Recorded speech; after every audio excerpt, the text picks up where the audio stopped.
Welcome to the Sanctions Age, the podcast that explores how sanctions are changing the world. My name is Isfandir Batmangelic. Today's show examines how firms adapt to sanctions, looking at the case of companies in Iran. The U.S. sanctions on Iran target sectors across the Iranian economy, including the energy, manufacturing, and banking sectors. In addition, hundreds of Iranian companies have been designated, meaning that they've been singled out with targeted sanctions. And yet, very few enterprises in Iran have gone out of business, suggesting that managers at most companies have found a way to adapt to sanctions pressures.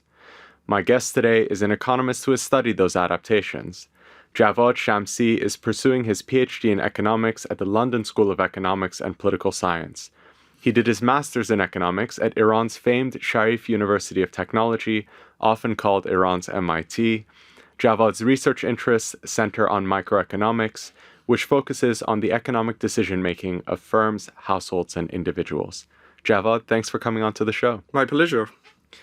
So I'm interested in your academic career. Looking through your CV, you see that you did your undergraduate degree in mechanical engineering at Sharif University, but then you switched track to pursue economics. And that's a little bit of an unusual switch, I think, in the Iranian context, if we consider that engineering might be perceived as a more kind of reputable field of study than economics. So what made you make that switch? I think you're right. In general, engineering is perceived more prestigious and respected. And that's, I think, the same in many developing countries. I guess my journey and coming from engineering to economics is partly owed actually to sanctions. Because, sanctions for an Iranian is a very pervasive topic. And it's a staple that, is discussed around every table in like family gathering, the effect of sanctions and the economy in general. And coming from a middle-class family, I remember always like these discussions were being done in my family that, inflation is going up, the economy is not doing great. And so these were the discussions that I was very much exposed. And I think this kind of engagement with economics matters and sanctions in particular kind of internalize this desire to understand the root cause of these problems at a very young age for me. It was, as you pointed out, kind of expected that if you rank well in the entrance exam of the university, you go and study engineering, and I did. But gradually I started to realize maybe, kind of the scope of influence or impact from engineering is more limited compared to studying something like economics. So I discussed it with my professors back in Sharif universities, and I think I was really lucky that I have good mentors. And they kind of encouraged me to study economics as a field that its impact might go beyond what you can do with engineering degree. And yeah, so I did it, and I think I'm happy with my decision. At least so far, it's paid off for me. So that's interesting because I guess your professors were sensing something was changing in their field as well. Because up until a few years before you started your master's in economics at Sharif, Iran had been a country that was in a relatively positive economic situation from the 1990s to around 2012. You had fairly robust growth, rising incomes, a diversifying economy, and then things changed. But tell us a little bit about what was the study of economics like in that period when Iran was growing? What were economists trying to do in terms of having an impact on policymaking? And how was their research influencing decision-making by companies? Yeah, I think I agree with you that was a period like after the Iraq war, that for almost like 2 decades, maybe a bit less, Iran was going through more or less like a stable growth. And I think for many middle-class families, this was a very tangible thing. So they were really feeling that, the quality of life is increasing for them. And there was I think, more or less prevailing sense of things are going forward, even though there were a lot of like dissatisfaction and, dissatisfactions and problems. But I think the general sense was that things are going forward. And this is also reflected in many like economic indicators. Like if you look at the expansion of education, you can see that Iran was markedly successful. If you look at the poverty reduction, actually Iran was very successful. There were problems like inflations, chronic inflation has been there for a while now. And so I'm a bit too young, and back then I was not yet economist, so I don't have a first-hand experience about what was going on. But from the reflection that I had on the discussion that was happening back then, I can tell you that some of the discussions that were going on were kind of the same for most of the developing countries. Things like investment, like economic growth, or like for Iran in particular, integration into international markets. But there were a couple of things that maybe were more specific to Iran. In particular, how the government can reform the subsidy system in Iran was a big deal. So you know that the subsidy system in Iran is very intense, and it has always been discussion around that how we can somehow reform these distortionally subsidies to get closer to like a free market with more efficient outcomes. And I think that was possible because there was some level of stability that gave both economists and policymakers this freedom to choose that, okay, how we can do it better.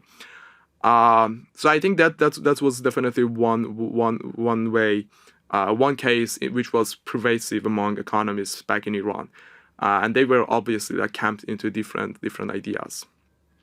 So you just described that basically the study of economics in Iran was concerned with a lot of the same challenges that a lot of developing economies were facing around the world. But the context had changed significantly from around 2012 when sanctions imposed by Western governments put Iran into a recession. And suddenly people started to realize that sanctions mattered in a bigger way. And it sounds like this was part of the reason why you decided to go into the field. That being said, when you started your degree at Sharif in 2015, it was an optimistic time because the nuclear deal had just been adopted and it looked like sanctions relief was on the way. By the time you ended your degree, the picture was very different. So 2-year degree, now we're in 2017. Trump is in office. He had promised to tear up the nuclear deal.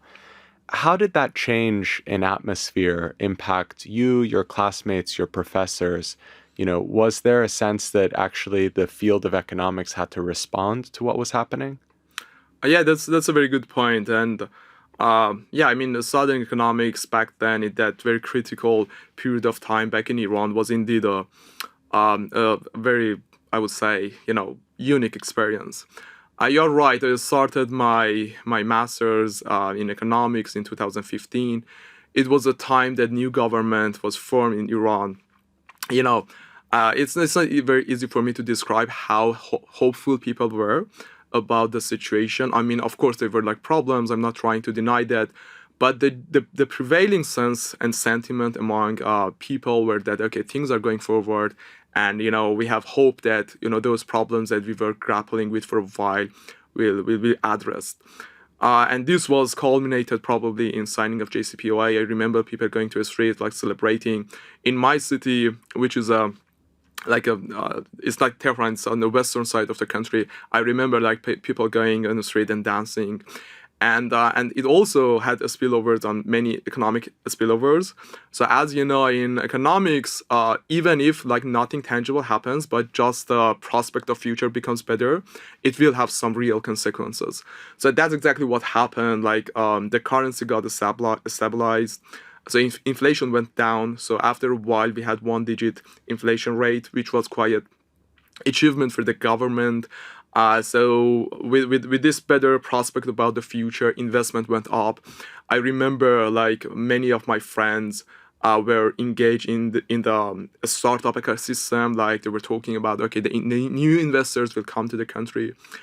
But yeah, as you pointed out, right after the imposition of the sanctions, but even before the imposition, just by the time that that Trump started to adopt the rhetoric that he might leave JCPOA, all of those windfalls they went away in a blink of eye. And I remember that like I had this plan to apply for grad school for a while. I put aside some money to to pay the application fees and pay for the exams that I had to take. But because those costs were in dollar, and I have to convert my Iranian currency to dollar, and the dollar got more expensive, the Iranian currency got devalued. So it was suddenly a challenge for me to pay even those costs. And you can imagine that was just one individual with a very limited cost, but for firms, for businesses which had a lot of cost, many of them in foreign currencies, how of a big impact it was. And yeah, I think it was really mind-boggling how in a very short period of time, a country filled with the environment of hope and prosperity can suddenly shift into a sense of disappointment and despair. So the circumstances changed very quickly, as you describe, and all of these economic problems returned that in some ways Iran hadn't had to deal with them as severely for a long time because it was a country where the economy had been growing pretty consistently, even if there was mismanagement and chronic inflation. Looking at kind of economics and the study of these challenges in Iran, last year I did a literature review with Professor Mohammad Reza Farzanagan at the University of Marburg, and we tried to look at all of the papers that have been written on sanctions effects in Iran. And what was striking was that while there was some really good research out there that we included in the review, there was a surprisingly small amount of research on specifically how sanctions impacted Iran's economy, given how significant we know the measures were and the problems that you just described.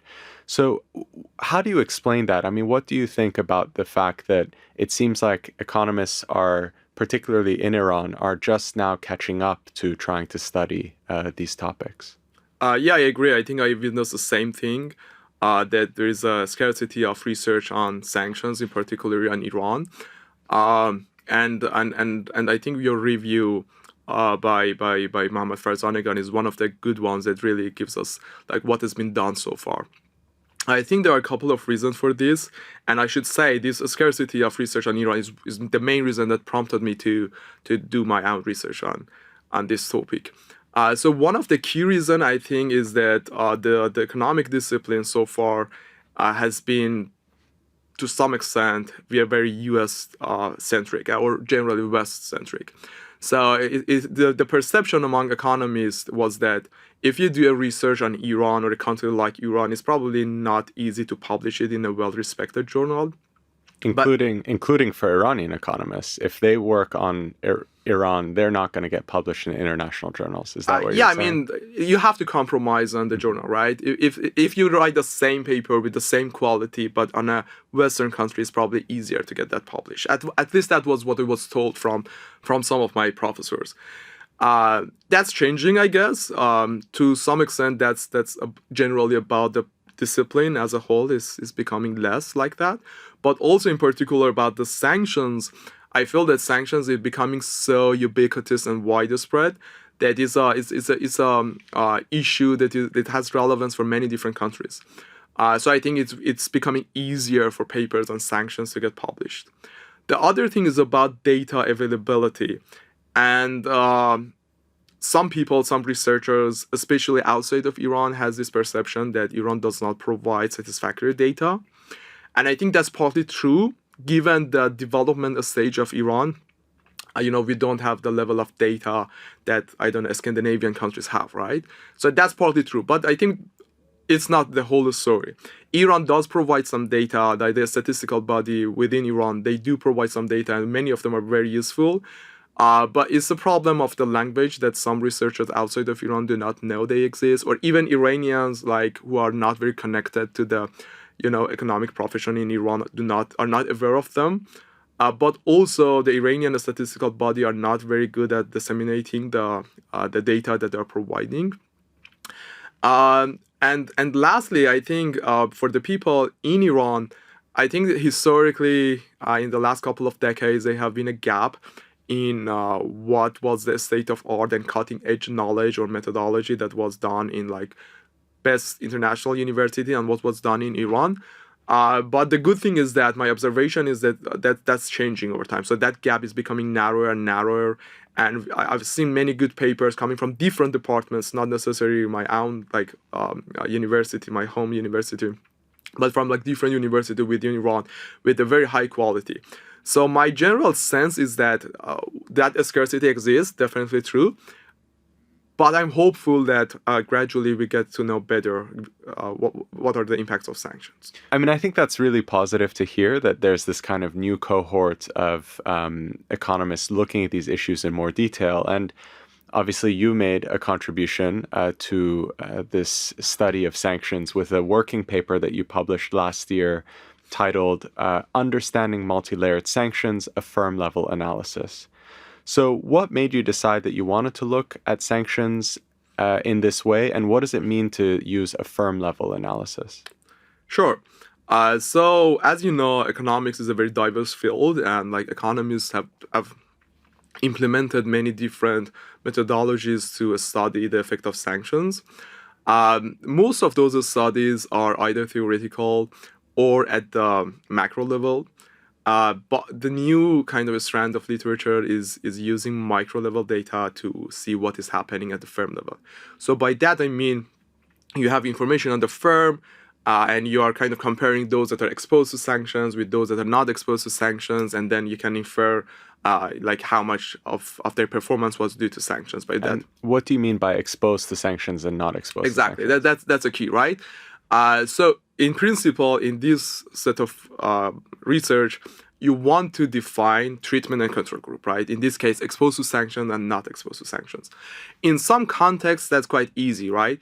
If you have a country that is not really exposed to comprehensive sanctions, but you have just few firms single out in, let's say, treasury documents from US that, okay, these particular entities are exposed to sanctions, then your task is quite easy. So you compare those particular entities with those that are not part of the sanction list, and then by monitoring and tracing tracking the performance, you get some ideas that, okay, how big was the impact of the sanctions.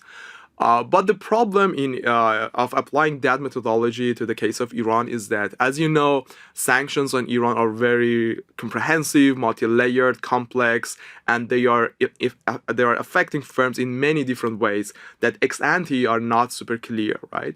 Even if you are a firm that your name is not explicitly singled out in these sanctions documents, because of the structure of your business, your trading partners, your input sources, and many different factors, you might be imposed to sanctions to different degrees. So the idea is to find a way that is able to account for these endogenous like responses to sanctions.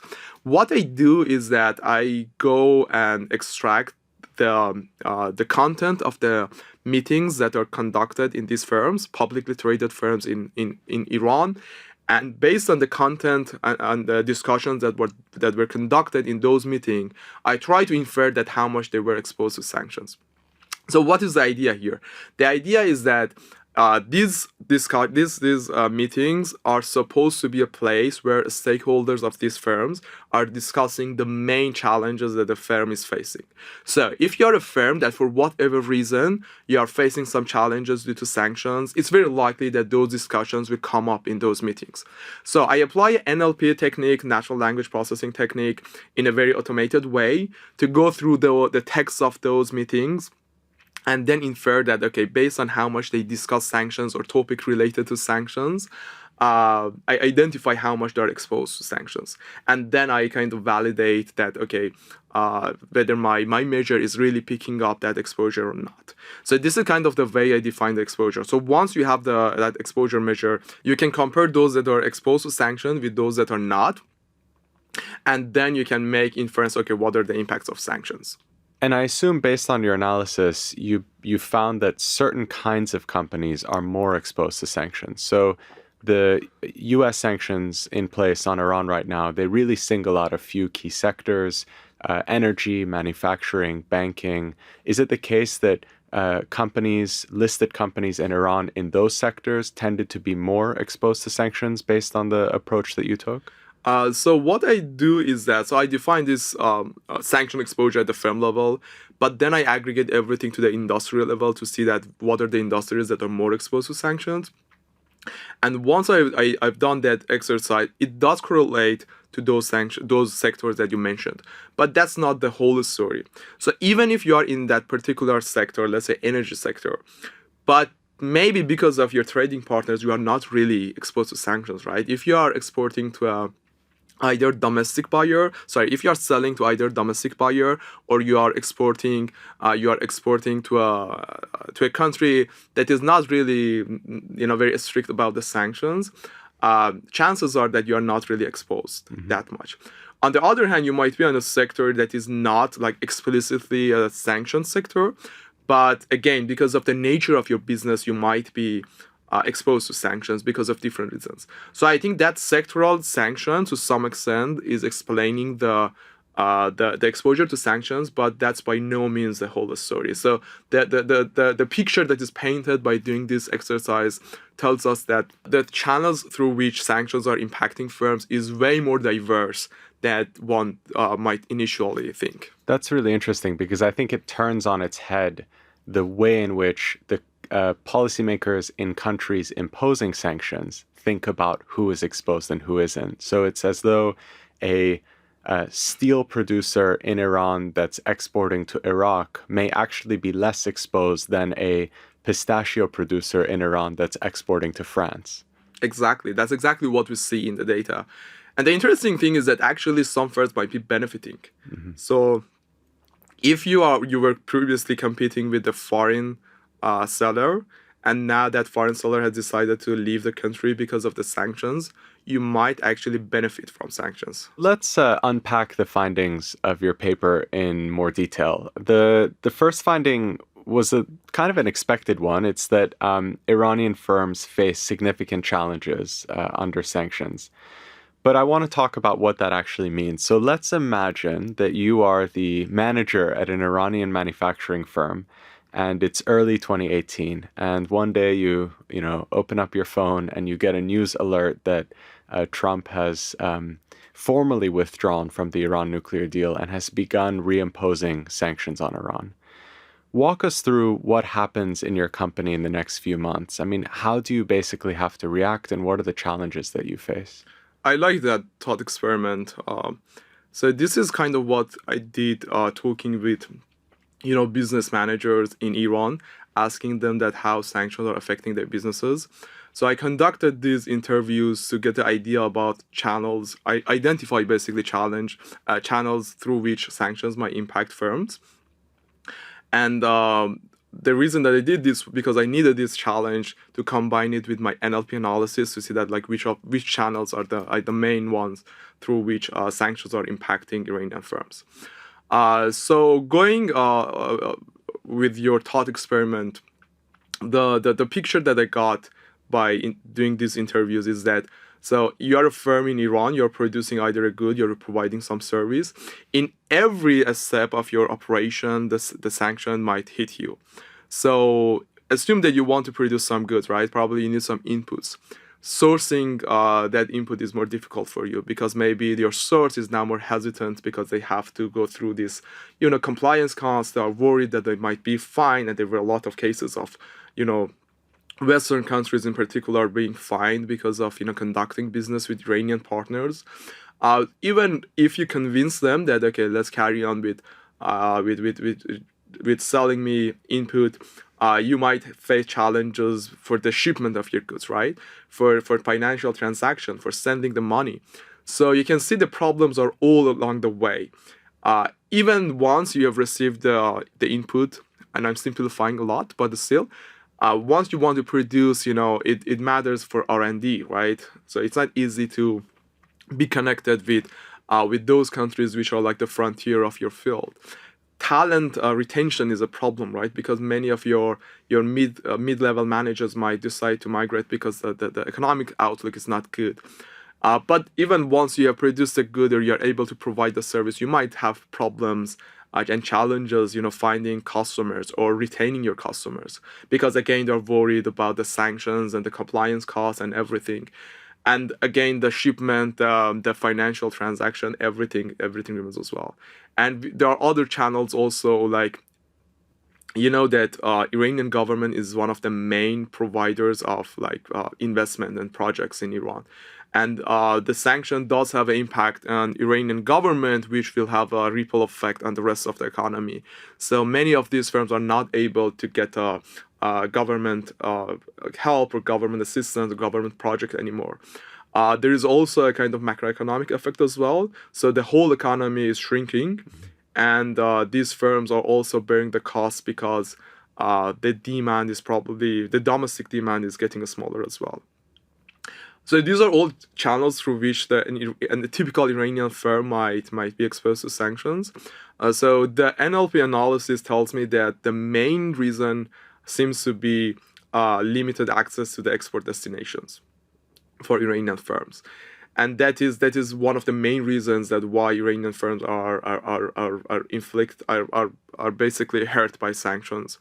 The other thing is that financial transaction. That's also a big deal for Iranian firms to get around that. But that seems to suggest that the first problem you described, which is securing the inputs, so the parts and equipment or raw materials you need to produce goods, that actually most firms, although that may continue to be a problem, they seem to manage that problem. And then their concern is, well, we're still producing this good.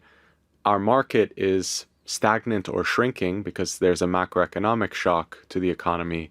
Can we find export markets? Can we find growth elsewhere? So first, I mean, what is the adaptation that you as a manager would make so that you don't have to actually reduce your production dramatically and you can keep producing goods and then potentially target exports? That's a good point. So I do not directly observe their strategies. What I do observe is what they report in these meetings, which to a large extent probably maps one-to-one to the reality. But there is caveat that, okay, how much they're really successful in achieving that. But based on the discussions, they tend to mitigate those risks once they are trying to navigate through these sanctions by finding domestic producers for the inputs. And that's, I think, aligns with what you suggested.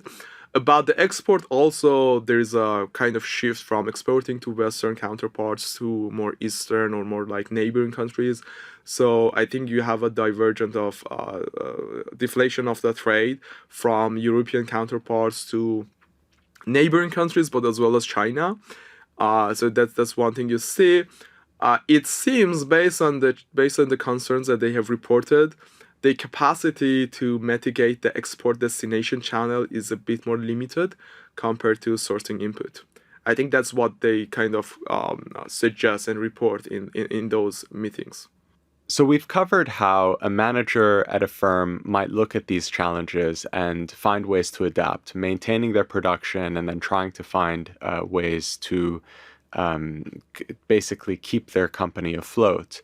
But it's also clear from your answer and from this first finding that, really all firms in Iran are facing challenges in their supply chains, in their operations, whether they're a goods producer, whether they are selling a service.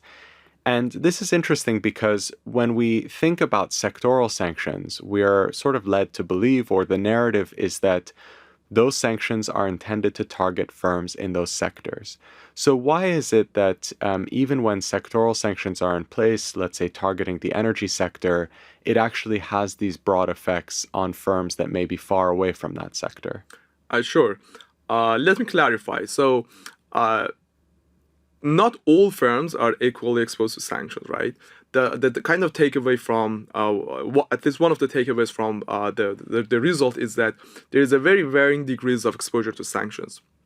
But I think the point that you're trying to make is that level of exposure is not explained by which sector you're operating in. And that's quite surprising because, as you pointed out, maybe the prevailing perception is that, okay, we have these sectoral sanctions, so we expect that firms within these sectors are exposed to sanctions, and firms outside of these sectors are not exposed to sanctions. But actually, that's not what we observed. And this goes back again to the discussion that we had, that the reason that firms are exposed to sanctions is due to, web of different reasons. So there's no one particular reason that these firms are exposed to sanctions. And that's why we see even firms outside of these sectors might be quite heavily exposed to sanctions. The other thing about the second finding is that this exposure to sanctions also does not line up with the political connectedness status. And this is important because one of the narrations about the sanctions is that so we try to, as a sanctioning country, we try to hit the interests of the political decision makers, and we are sparing the rest of the economy. So this is a rhetoric that you hear from the Western political leaders. But interestingly, even within Iran, you have some politicians saying that it's not really that effective on ordinary people or ordinary firms. But once I correlate my sanction exposure to the status that whether this particular firms is related to those political establishments, I do not see any correlation between these two. So it doesn't seem that those politically connected firms are disproportionately exposed to sanctions. One of the really interesting things about your paper is that on one hand, you're describing this really complex and challenging situation that firms in Iran face. And you write about how ultimately sanctions are reducing sales, they're reducing investment, they're depressing hiring, and it's a fairly negative picture. But on the other hand, the story that I think becomes clear as you review the meetings of these listed companies is that for the most part, these firms are finding ways to adapt, and that, it's not as though these companies are announcing that they're about to go bankrupt. Actually, on the contrary, in some cases, their performance may actually have gotten better under sanctions, which is an interesting phenomenon. You write in the conclusion of your paper that, quote, businesses have settled into a rhythm of expectation and response regarding sanctions, possibly reflecting a market that has, to some extent, adapted to the persistent state of economic containment. What does it mean that Iranian firms have settled into a rhythm under sanctions? The thing is that Iran have been subject of sanctions for decades. And the Iranian firms have become good at finding strategies to mitigate those risks. It doesn't mean that sanctions are not helpful, as you pointed out in my result, both in terms of a stock market return, as well as investment like sales, as well as to some extent hiring. I do see a negative impact, but at the same time, I see that firms are actively trying to engage in strategies to mitigate those risks, and to a large extent they are successful, because I do not really observe many firms exiting the market in response to sanctions. And that tells me that these firms are showing some level of resiliency. Even though it's not perfect, of course there is a shock, so I do not want to downplay the magnitude of sanction shock. It's very evident on any sort of outcome variable that you look at. But at the same time, it seems that there is some degree of resiliency among these firms. And the other thing that which stands out from this research is that these channels through which firms are exposed to sanctions seem to be quite stable over time, which tells me that even though a lot of things going on, at the political level, but the kind of a spillover of those political actions to what really happens to firms is limited, because firms always are able to adjust to those new political shocks. And I mean, speaking of the political leaders and political decision making, it's interesting that this resilience of the Iranian economy has become part of the slogans of Iranian officials, who talk about the idea that they have successfully created a resistance economy in Iran that's able to withstand U.S. sanctions. When Iranian officials say those things, they seem to be taking credit for the resistance economy, as though it was their policies and a top-down approach that was able to kind of protect the Iranian economy. But your research and this firm-level approach suggests that actually it's more the decision-making of managers at firms that explains why this adaptation happens. So, in your view, is this resilience of the Iranian economy mainly a top-down phenomenon or mainly a bottom-up phenomenon? That's an interesting juxtaposition. So I never thought about it like that. I guess my research very directly talks about the mitigation strategies that are coming from firm managers. So that's an area where I can be confident that, okay, these firms are actively trying to figure out ways to minimize and mitigate the impact of sanctions. About the kind of the macro level policies that the government is implementing. So this is an area where so my insight is not directly derived from my research, and it's more like an observation that I had as an Iranian. I will definitely give less credit to policymakers coming with policies that are really mitigating the risk. I should say that I'm not an expert in macroeconomics, and this is more like an anecdotal judgment and assessment that I had about what has happened in Iran. So yeah, if I want to give credit, I will definitely give credit to managers of the individual firms. But when you were looking at the kind of meeting minutes from these listed firms, I mean, was there any frequency with which they were describing government interventions as being important for whether or not they'd be able to manage challenges, or were they really mostly talking about their own activities and their own initiatives? I think by and large it was what they can do themselves. There were discussions about the government. Partly it was actually due to cancellations of projects or contracts they had with the government. But there were mentions of government intervention in terms of support as well, in particular by giving them subsidized currency rate, which was a big policy in Iran. But it's not something comparable to the strategies that we're trying to devise themselves. Yeah, I mean, I think that's really interesting because, again, it kind of turns on its head the way that, from the perspective of sanctioning countries, we often think about the pain of sanctions and the response to sanctions. Basically, the narrative is that sanctions pain is concentrated on the state and on politically connected firms, and the response to sanctions comes from the state and politically connected firms. Here, we're describing a situation where a lot of the challenges really are, or the companies most exposed to sanctions are not necessarily those connected to the state. And in fact, it's their kind of own initiative and their responses that generate this kind of resilience in the economy at large. I think it's one of the key insights of your paper. Absolutely. And I think it does have implications about how you think about sanctions and the mechanism through which you are hoping that sanctions can achieve some of the political goals that you have in mind as a sanctioning country. Because there are different mechanisms through which sanctions might obtain those goals, right?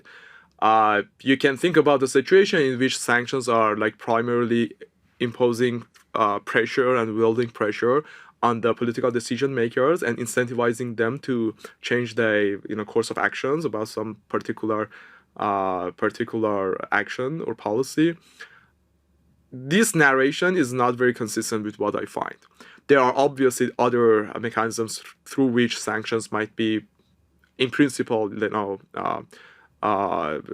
it might be in principle delivering what the designers of sanctions might have in mind.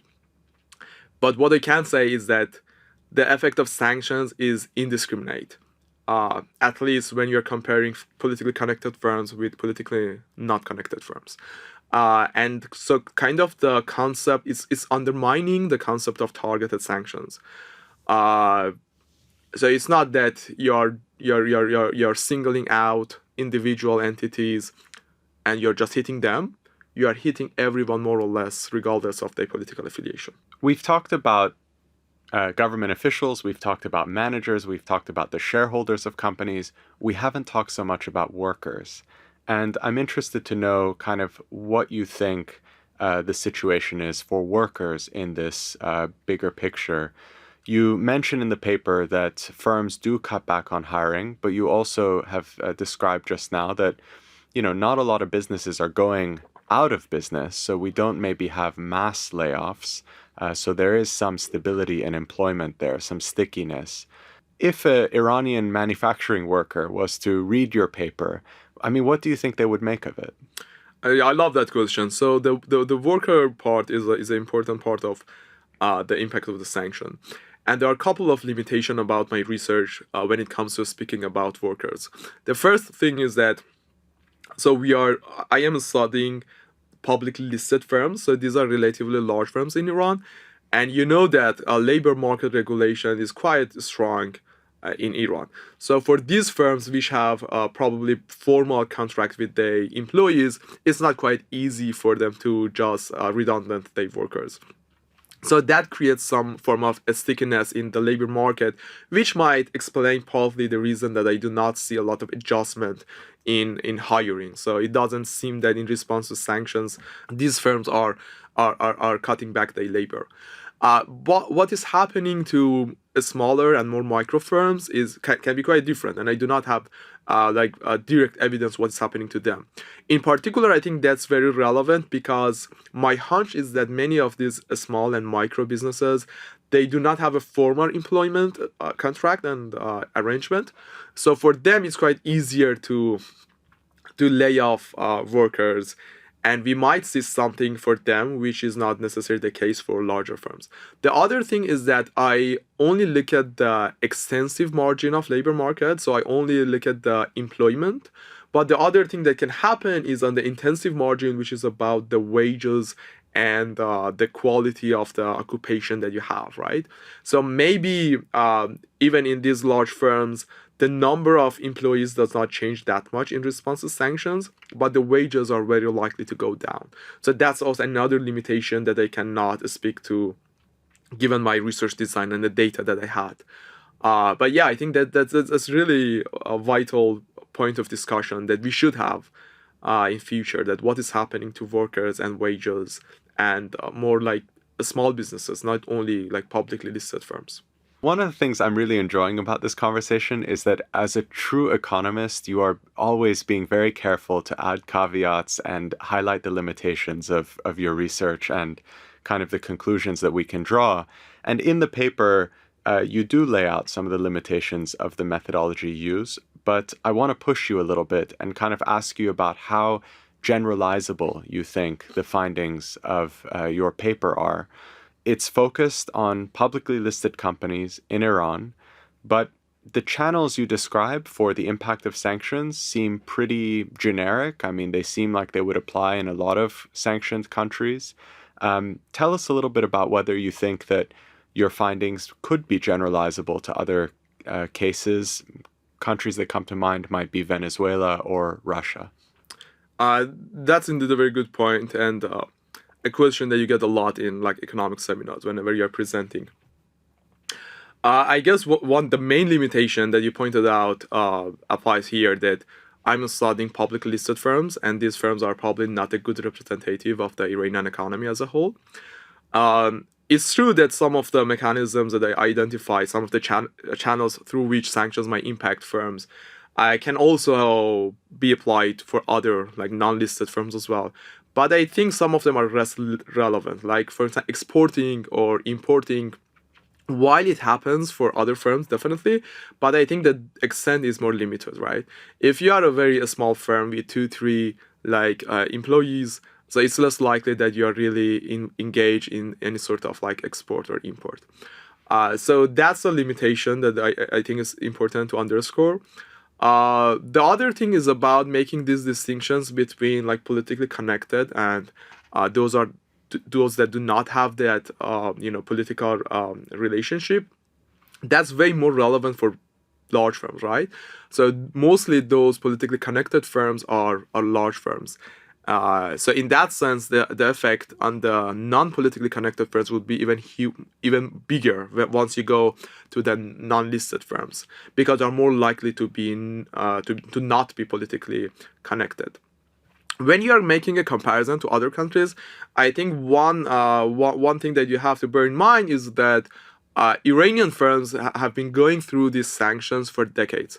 So they have become quite good at knowing, okay, what are the challenges and what are the, concerns that they might have, and what are the mitigation strategies, how they can, find their ways around these sanctions. So some other countries are more new to this game. And they have to find their own ways. So it might take longer for them, or they might actually learn from Iranian counterparts. But the other thing I want to emphasize here is that so at the firm level, I see that the exposure to sanction is very individualized. So as we discussed, depending on your business structure and the kind of the business model that you have, your trading partner, different characteristics of your particular business, you might be exposed at the different degrees. And I think you can extend the same rationality to the country level as well. So what happens to Iran can be quite different than what happens to Russia, because the characteristics of the Russian economies is very different, or what happened to Venezuela, or what happened to North Korea, I don't know. So this is an area that I want to emphasize, that I'm kind of extrapolating from my result. But I think we can get this general idea that because firms are different, so they respond differently, it makes sense to assume that countries are also different, so they might respond differently to these shocks. I think that leads perfectly into the question I wanted to ask about what comes next. So one of the things that I've been very interested in over the years is to see more comparative studies that would look at sanctions cases across borders, across sectors, to try and understand where the differences are and where the similarities are. And so I'm curious to hear from you about where you think the research should go next. So we talked about at the beginning of our conversation how maybe there hadn't been that much work on sanctions in Iran up until recently. Now there's a new wave of research being done. There's a lot of pretty fundamental questions, it seems like, that need to be answered. What are the research questions that you are most interested in? And is there something in particular that you plan to be working on next in this area? I think for those of us who really want to do something that has a relevance for like real life, sanctions do provide a good fertile ground actually to conduct research. In particular, what I think is missing, or at least so far I was not able to find it in the literature, is about the impact of sanctions on ordinary people directly. So in my analysis, I look at the firm level data. I use firm level data to look at what happens to the firm. And you might make a case that, okay, if there's an impact on the firms, this will trickle down to the rest of economy. And I think that's a fair argument.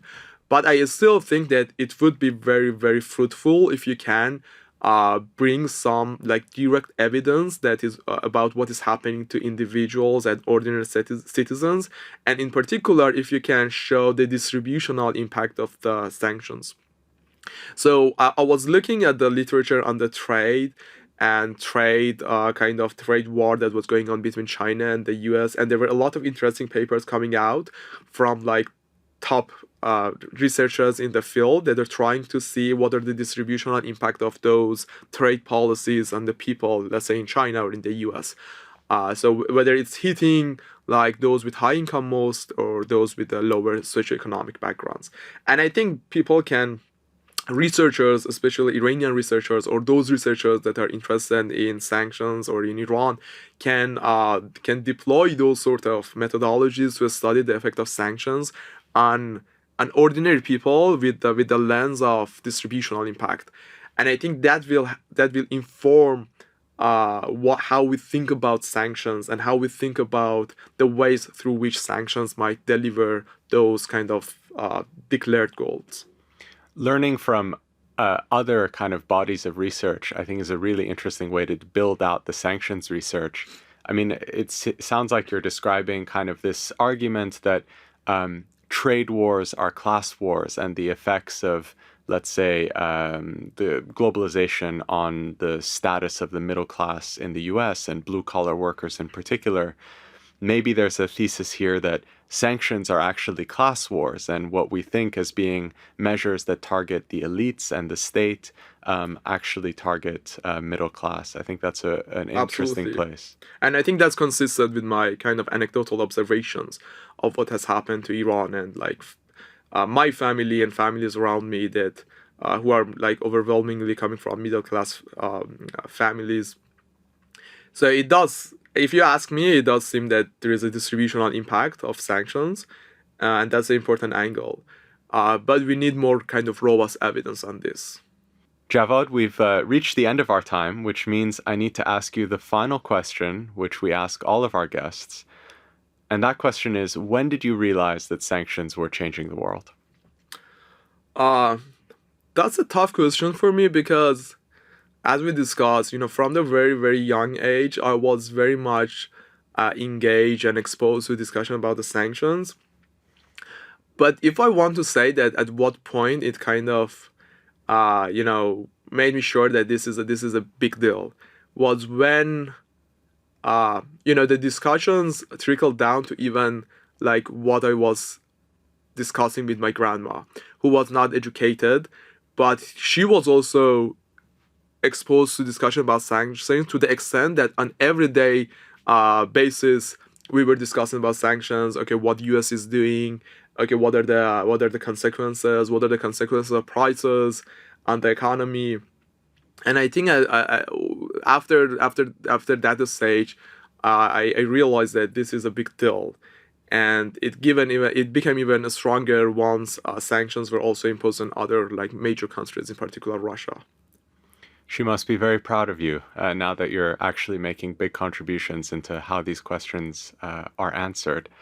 Javad, I want to thank you for taking the time to speak to me. Your research is fascinating, and I am looking forward to reading your forthcoming work. Thanks for having me.